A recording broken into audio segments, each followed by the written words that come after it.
With every new year come new prospects. The world is open.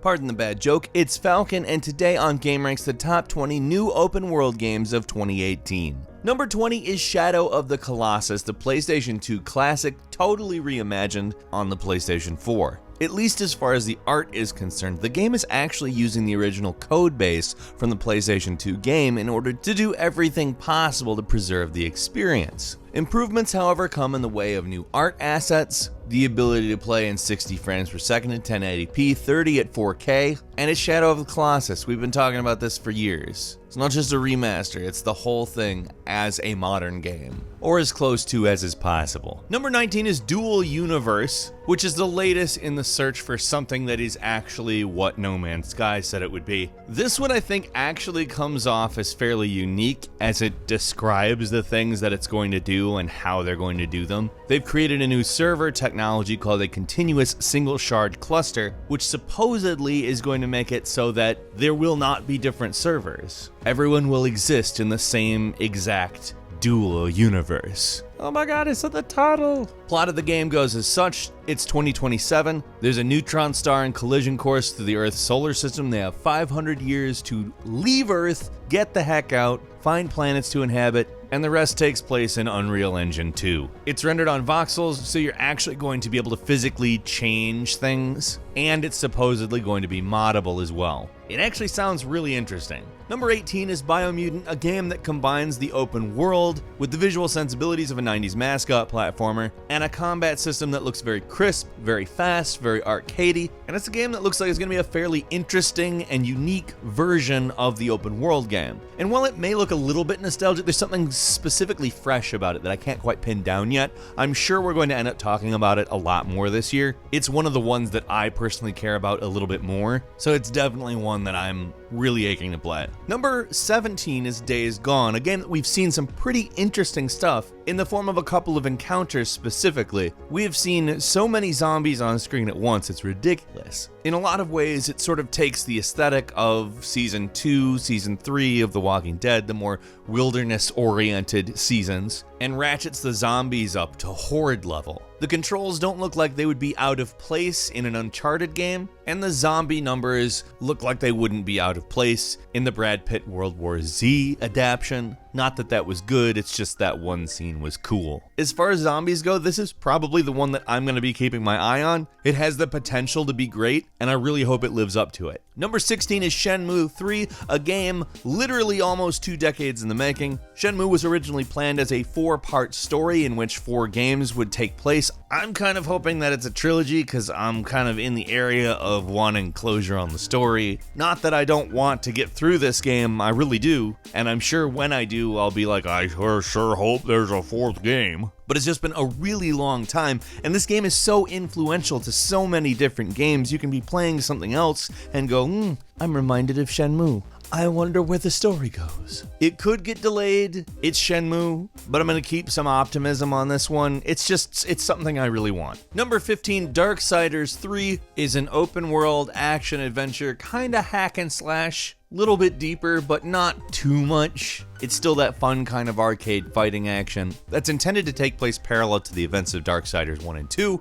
You'll be playing as Fury, the sister of War, one of the 4 horsemen of the apocalypse, who has been tasked with hunting down and killing the 7 deadly sins. It's also cool because the founder of Vigil Games, the original developer of these games, started a company called Gunfire Games after Vigil went under. A large amount of the staff that worked at Vigil works at Gunfire, so it's very much still being developed by the same people. The first 2 are great, and I have high expectations for this one. Number 14 is Skull and Bones, Ubisoft's standalone Assassin's Creed Black Flag naval battle game. Now that's summing it up very, very quick. You know the naval battles from Black Flag? You know how they're definitely the high point of the game? This is a game that revolves entirely around those naval battles. It is meant to be regarded as an open-world tactical action game.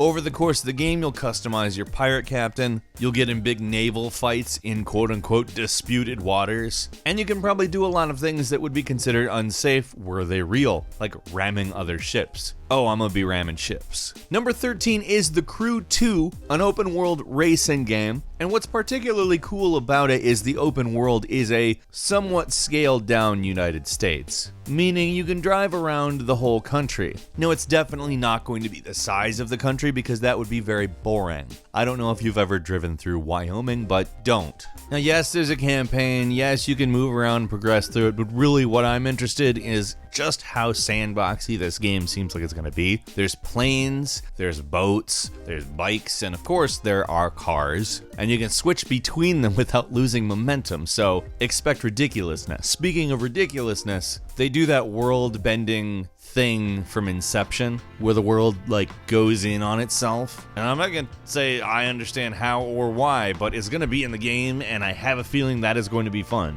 It just kind of seems like it's embracing a sort of ridiculousness that I didn't expect it to. I mean, The Crew was kind of good but not great, and in a lot of times it felt like you were really just going and going and going, and let's be honest, that loot system from the last game was just tiresome at best. But this actually kind of has me excited. Number 12 is Kingdom Come Deliverance, which is basically an open world RPG in which you assume a character and go around a very, very realistic map doing combat, doing talking, doing stories, doing trading, all of these things. And there's no fantasy element. Now, we don't really ever get games that are stories like this. I mean, we get simulators, but they're actually going for accuracy, and assuming they don't make that boring, I mean, we could be in for sort of an entirely new kind of RPG where instead of trying to do something that's just utterly impossible, like magic, they try to do something that's utterly impossible to experience, like history, if that makes any sense. Like, even if this doesn't come out great, I'm interested in it, although I do kind of think it looks like it is going to come out great. Number 11 is the snow-filled survival game Praey for the Gods, in which you essentially have to fight exhaustion while also climbing these massive bosses with various weapons you find, and generally have a lot of agency and open-endedness as far as your approach. Honestly, this is a game that when described doesn't sound that special, but when you see it, you're like, oh wait, this is something different. Not just visually, but like the type of game it is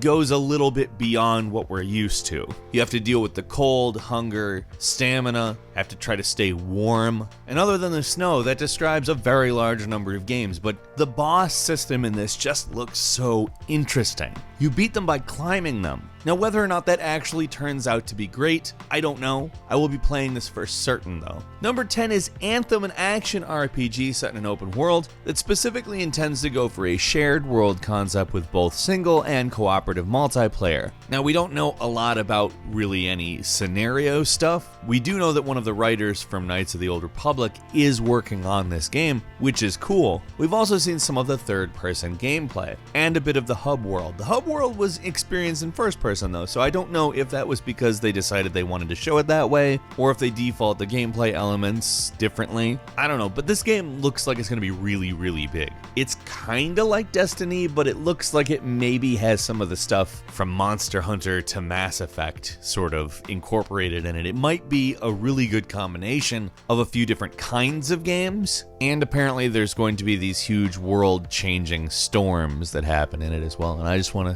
maybe experience that. It sounds like a good idea to me. Number 9 is Crackdown 3, and I am gonna say it. We've talked about Crackdown 3 for a very long time at this point. Every year you hear me say, I hope this is the year for Crackdown. And sometimes it feels like it's actually the year. They start saying things that make it sound like it's actually the year. And then it's not, because I'm doing this again. But it's also starting to get to the point where it's a little bit ridiculous. They keep promising it every year, but we don't get it. It's not like it's vaporware, because it keeps showing up places. They keep talking about it. Terry Crews is in it. But we still don't have an ironclad release date, so I am going to be cautious. Obviously, I'm going to get riled up when this game finally does happen, but for now, let's just say it's supposed to come out this year. Let's hope it does. I want to knock down some buildings. That's all. Number 8 is Sea of Thieves, an open world game in which you are going to be creating your own pirate narratives, basically. At least that's what they've been selling as, sort of a create your own adventure pirate game in which you and friends can play together and end up fighting against other teams of friends as pirates. It's a shared world game, so supposedly there's going to be a lot of encounters between groups of players, and you can shoot yourself out of a cannon. And if you can, why wouldn't you? Number 7 is Monster Hunter World, which very much looks to be the Monster Hunter game. To me, it just looks absolutely just stunning to watch this game in action. I am so excited because Monster Hunter is fun as hell, but like been kind of more of a portable franchise in the United States. But this looks like the decked out huge version of hunting monsters in an open world. By the way, that's one of the selling points. They aren't going to be zoning up the game. It's just going to be this massive sprawling place filled with monsters. Some have expressed a little bit of concern about westernizing it. I'm not so sure I'm that worried about it. I think some of the stuff they may have done to westernize it orients more around being an open world game as opposed to a zoned up game, if that makes any sense. And there's some modern gaming conventions that frankly I think would work very good in Monster Hunter. How far will they go? We don't know just yet, but they've assured everybody it's going to be classic Monster Hunter gameplay, and I am very excited to see it looking like this. Number 6 is Kingdom Hearts 3, which we don't know for certain is going to be an absolute pure open world. It may be sort of an open world, or it may end up being some kind of hub world. Frankly, the whole thing is shrouded in mystery, but it's intended to be the biggest ever, so we're making the assumption that could mean some element of open world. Now, Kingdom Hearts is obviously an action RPG that has influenced action RPGs pretty significantly, and it's also taken its sweet time, released a million in-betweens the main 3 games, and frankly some sort of closure to this story would be interesting. I don't know that I would actually want it to be the last Kingdom Hearts, but I am ready to find out kind of where Sora lands. Number 5 is State of Decay 2, which is meant to sort of feel community-oriented, or maybe to put that better, group-oriented. It's an open-world zombie survival game that is intending to place a lot more emphasis on cooperation, and I think that that's good because we've had a lot of them that haven't really, and people sort of inject their own types of cooperation in. In this version, people will be traveling together, fighting zombies together, crafting together, etc., etc. And the thing that I would say more than anything is that State of Decay is great, and hearing that they're attempting to expand the gameplay in such a manner that it feels more group-driven makes it seem like it's going to be a more fun game, especially if you have friends that like State of Decay. Number 4 is Ni no Kuni 2. Now, I don't know if you recall the last Ni no Kuni game, but it was a fairly unique experience, although systemically speaking, fairly straightforward and brought in kind of just some sort of monster collector-y type stuff. And although the battles were fun, they got old after a while. Not sold it was unplayable, it just could have been a little better. While Ni no Kuni 2 does not have direct involvement from Studio Ghibli this time around, they do have what appears to be an interesting concept for a battle system that relies less on the more tropey sort of monster collector type stuff than a single melee-oriented combat style that kinda looks like it borders on action RPG but not fully. Now, despite the combat system not being as good as it could have been, I loved the first game, and I'm pretty darn excited that there even is a second game. If you're worried about Studio Ghibli not being involved, they really only animated the cutscenes from the previous one. The story was done by Level 5, and they're doing it again for this time, and it retains that kind of Ghibli-esque look, so I'm not worried, and this is a game that I'll probably even forgive some minor flaws in just because it's so, enjoyable. It makes you feel like a kid playing it. Number 3 is SpiderMan for the PS4. Let's be honest, if you get web slinging right, the city could be really garbage and it'd still be fun, but it looks like they've got pretty much all the elements of a great standard open world game, in addition to also being Spider-Man. It's developed by Insomniac Games, which you may know from Spyro the Dragon, Ratchet the Clank, or Sunset Overdrive even. I think Sunset Overdrive is a much bigger cue towards what we're going to get with Spider-Man than anything else they've done in the past. But they've always been a quality developer, and I'm really looking forward to this game, because the last time they did a Spider-Man open world game right, it was phenomenal, and that wasn't with Insomniac Games. Number 2 is Far Cry 5, and good lord, how do you even talk about this game? I promise you this is going to be one of those games that just causes controversy after controversy. There's a certain sect on the internet that will bend the story of the game to its will. Well, maybe more than one sect of people on the internet will do that.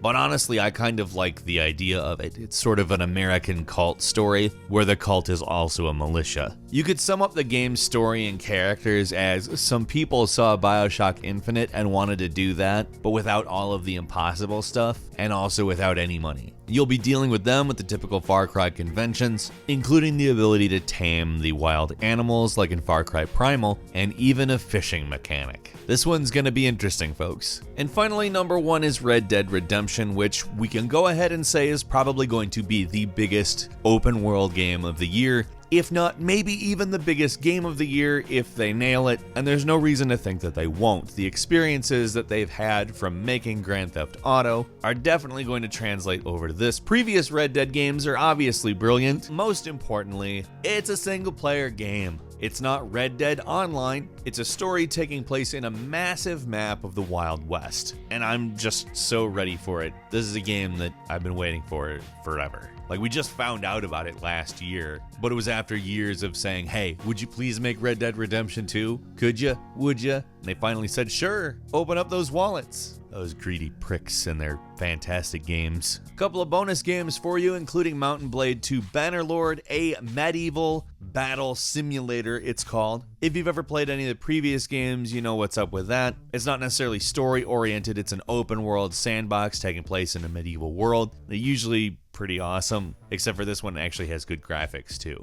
Hunt Showdown is a match-based PvP first-person shooter that takes one big left turn you probably don't expect, and that is that it is also a monster hunting game. Apparently it's going to take place all around the world in the quote-unquote forgotten corners, and truthfully that sounds really interesting. It's unique at very least, and it's also coming from the people who made Crysis, so that should at very least pique your interest. Finally, Ghost of Tsushima, which takes place in 1274. As the Mongol Empire invades Tsushima, you take the role of a samurai, and over the course of the game, build an entirely new way of fighting, apparently. We don't know a lot about this yet, but visually, it's amazing looking. The idea sounds cool as hell, and I look forward to hearing more. What open world game are you looking forward to most in 2018? Leave us a comment. If you like this video, please click like, of course. We upload brand new videos every day of the week, and the best way to see them first is, of course, a subscription. As always, we thank you very much for watching this video. I'm Falcon. You can follow me on Twitter at Falcon the Hero, and we'll see you next time right here on Game Ranks.